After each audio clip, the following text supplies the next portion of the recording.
So I want to focus on revenue because I think the focus, and this by any means does not mean that technology or any other solution is not important. It's all important.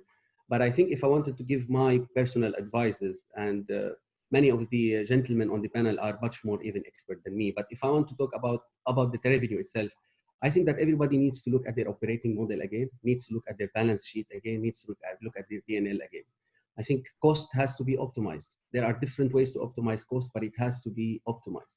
Technology is one of them, but there are different ways, some of them mentioned by Dr. Azad, some of them have been mentioned by other guests, but cost has to be there.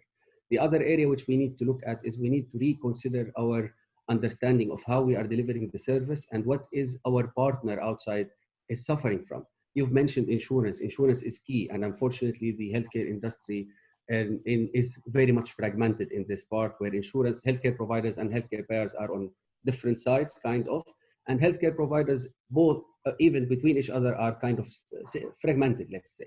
So we need to see better cooperation. We need to look at the insurance side of things to understand what is their pain, what are they going through this time, and how can hospitals build their offering and service around things that will work with the insurance, so we all of us go on win-win situation.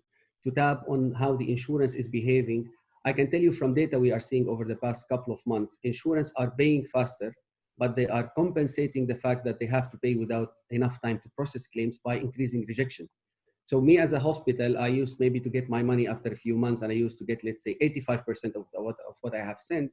Now I'm getting it faster, but I'm getting 60%.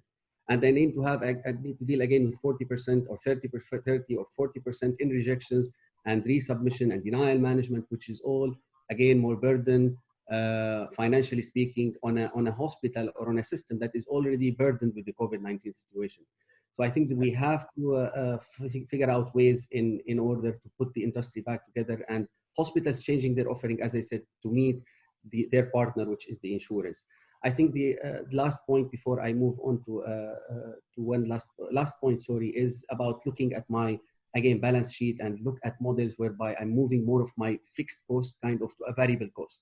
So like Dr. Muhammad said, I might not be able to afford paying the doctors the way I used to pay them before, but I might be able to come back with models which is maybe more lucrative in terms of reducing my pay in certain areas, but increasing percentages for them, getting them to share with me my revenue, partner with me my revenue, with consideration of course of the fact that we have to ensure that there will be no overutilization of services as an outcome of that.